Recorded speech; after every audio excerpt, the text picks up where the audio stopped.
Bonjour, je m'appelle Emmanuel Cosson, je suis professeur en diabétologie. Je vous présente, Jean-Pierre Rivine, je suis également professeur en diabétologie. alors tous les 2, on voudrait vous présenter une étude qui s'appelle SFDT1 et pourquoi on a envie de vous la présenter? C'est parce qu'on est tous les 2 coordinateurs de cette étude. Jean-Pierre, ça concerne qui cette étude? Je suppose que si, vous regardez cette vidéo, c'est parce que vous vivez avec un diabète de type 1 et la cohorte SFDT1 concerne le diabète de type 1. Pourquoi? Parce que même s'il y a eu de nombreux progrès thérapeutiques notamment, il y a beaucoup de questions qui se posent autour de cette pathologie. Par exemple, pourquoi il y a des complications? Pourquoi ces complications concernent certains patients et pas d'autres? Et surtout, il y a des questions qui tournent autour de du vécu du diabète de type 1, en particulier la charge liée à la maladie, Mmh, l'anxiété, la ouais, dépression et d'autres déterminants. c'est une étude importante parce que ça va concerner 10 000 participants, à la fois des enfants et des adultes et ça peut être vous. Mais Emmanuel, en quoi consiste cette étude? Alors, pour une personne qui participe, finalement, il y a des choses, mais c'est pas si lourd que ça. Déjà, on va recueillir vos données de routine pendant cette consultation ou une hospitalisation. Vous n'avez rien à faire. C'est l'équipe soignante qui va recueillir vos données de façon complètement anonymisée. Et ça, c'est très simple.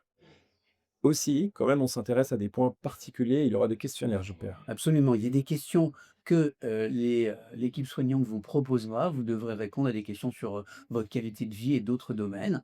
Sur le moment, au moment où vous voyez les médecins en consultation et puis au fil de l'eau, tous les mois, vous recevrez des petits questionnaires courts qui permettront de renseigner sur énormément d'informations sur votre vécu avec le diabète. Alors, on sait qu'il y a une charge mentale autour du diabète de type 1. Vous rajoutez un questionnaire tous les mois. C'est un peu peut-être embêtant. On a décidé de faire des questionnaires de 5 à 10 minutes, pas plus.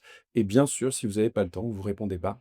Bien sûr, si vous répondez, c'est encore mieux. Mais il y a d'autres options encore qu'il faut rajouter. Alors, étude ambitieuse, c'est-à-dire qu'on va essayer de vraiment de déterminer ce qui se passe dans le diabète de type 1 et donc si dans certains centres, il y a des prélèvements spécifiques qu'on va faire et qu'on va garder au congélateur.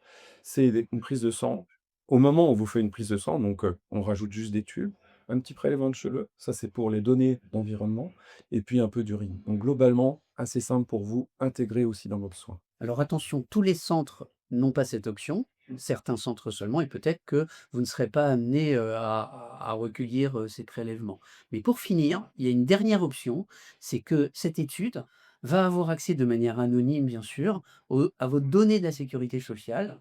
Dans une base de données qui s'appelle le SNDS, Système national de données de santé, ça permettra d'avoir énormément d'informations sur des événements de santé comme les hospitalisations par exemple. Ouais.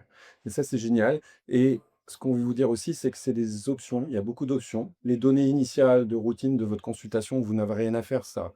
Il faut l'accepter, c'est sûr, si vous participez et on vous encourage fortement à accepter aussi les autres points et l'équipe soignante va vous les expliquer encore mieux que nous, si besoin.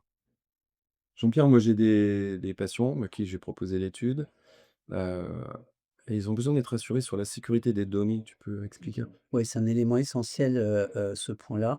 Il faut savoir que cette étude rentre dans un cadre réglementaire, que ça a été soumis à un comité d'éthique. Les données sont sécurisées, protégées, anonymisées. Donc, toutes ces informations, il y aura pas d'identifiant et elles sont utilisées uniquement dans le cadre de la recherche et c'est un élément fondamental. Ouais. Il y a sûrement un point qu'on peut rajouter aussi, c'est que si une personne, décide de quitter l'aventure SFDT1, c'est toujours possible, on lui en voudra pas, c'est son choix.